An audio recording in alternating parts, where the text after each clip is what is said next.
Libra, hi! Welcome to Mr. Queen PH. At itinan natin ang energies ng inyong kaperahan, money, career, finances for March 2024. This is a general reading. Just take what resonates. Watch your Sun, Moon, Rising, Venus for other messages. And thank you sa lahat ng mga sumusuporta dito sa ating channel. Just a reminder, gamitin nyo lamang ang reading na to bilang gabay. And pa-follow, like na rin ating Facebook at TikTok. Lahat po yan Mr. Queen PH. And please like, share, subscribe, turn on post notifications para lagi kayong updated sa ating mga readings. And please check out my Shopee, available ang mga protection and prosperity items, bracelets, zodiac sign bracelets, and many more. Link on the description. And if you're interested in private readings, lahat po ng information nasa description, paka-check nyo na lang. Okay, let's see, Libra. What's up with your money, career, finances ngayong March 2024 for Libra? Okay. Meron kayong decision making sa inyong career, sa finances ninyo. Okay, this is your overall energy, the Two of Wands. Maaring merong kang kinukonsider ngayon na dalawang opportunities sa trabaho. Pwedeng any source of income ito. But I think you are leaning towards yung abroad, no? Yung iba gusto nyo mag-abroad.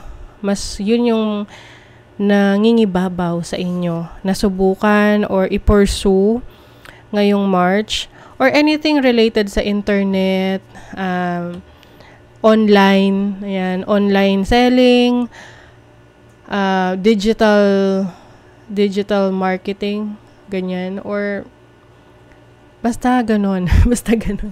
Marami, anything related sa online, or pwede ring virtual assistants, no, na ang inyong kliyente is nasa ibang bansa. So your challenge is the Seven of Wands.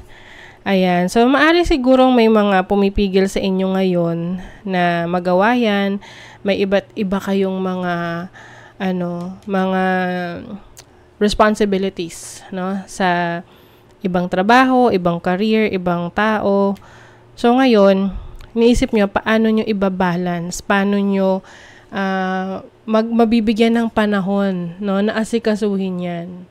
Kasi, syempre, hindi naman yan basta na lang mag-unfold sa harapan mo na, ayan, ito na.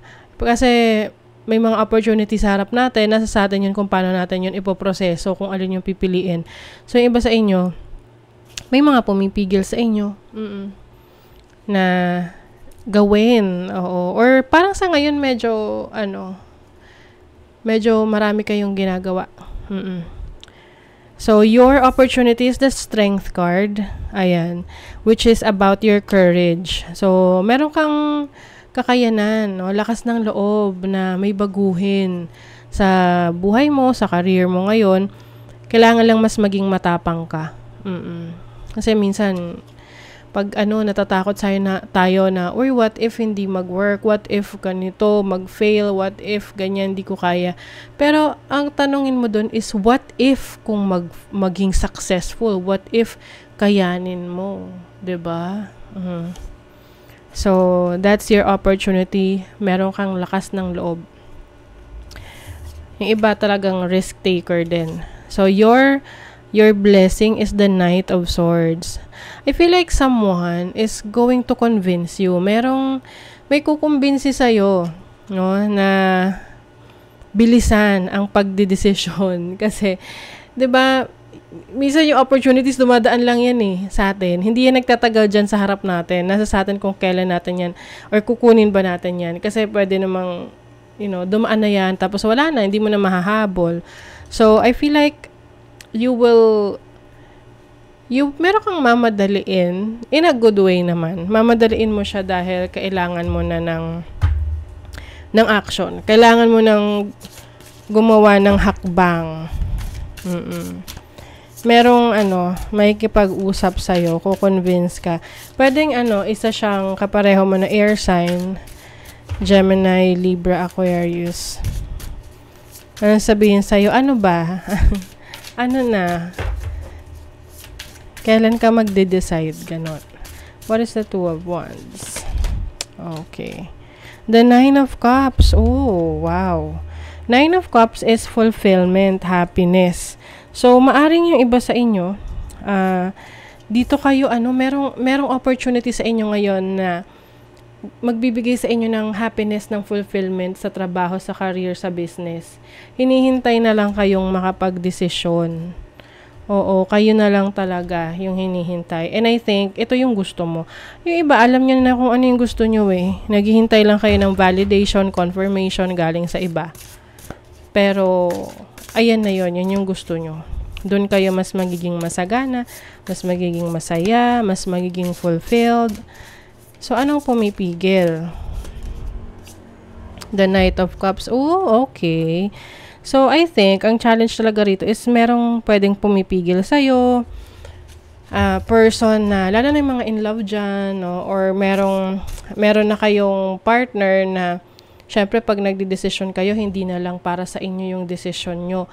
Dapat kasama na yung partner ninyo. So, pwedeng yung partner ninyo ang nagdadalawang isip, ang hindi ganon kabuo ang desisyon or hindi ganon kabuo yung suporta sa iyo, no? Dun sa mga desisyon mo sa pinipili mo.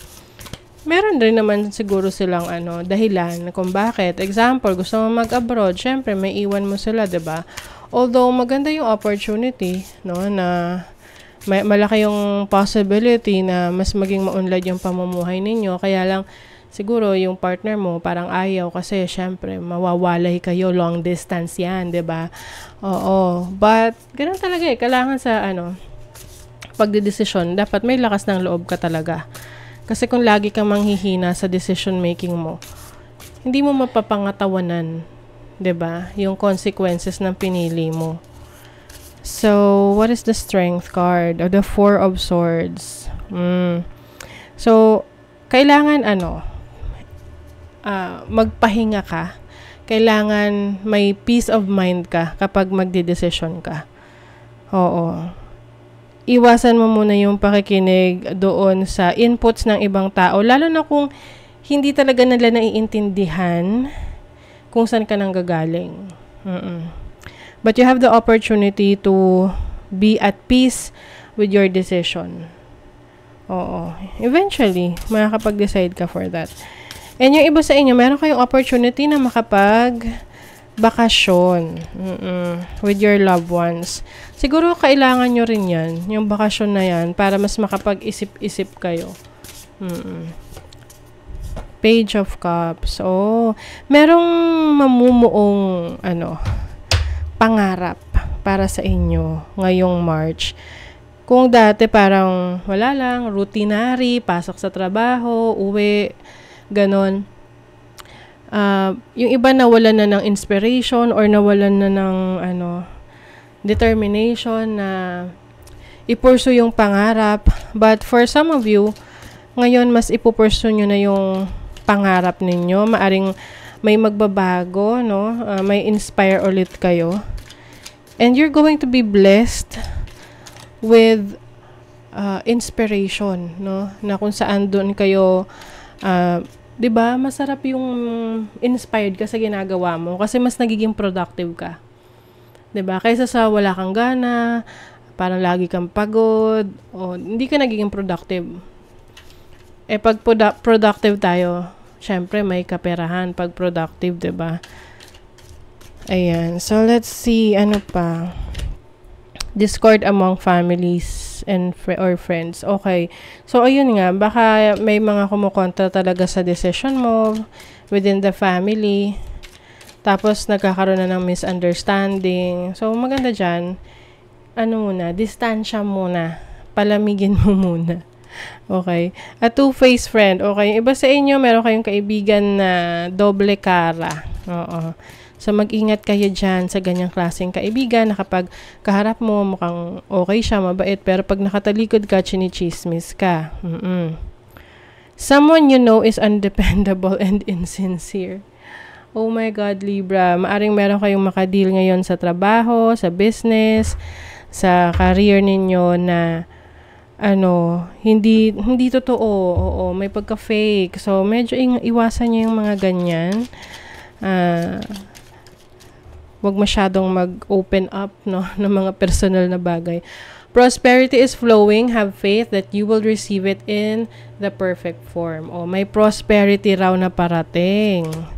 Stand tall and proud. See the leadership role unfolding ahead of you. So, yung iba sa inyo, merong leadership role sa trabaho. Maaring ito yung opportunity na nag-open up sa inyo na nangangailangan ng change. Okay? So, that is your reading, Libra. Thank you so much. Bye!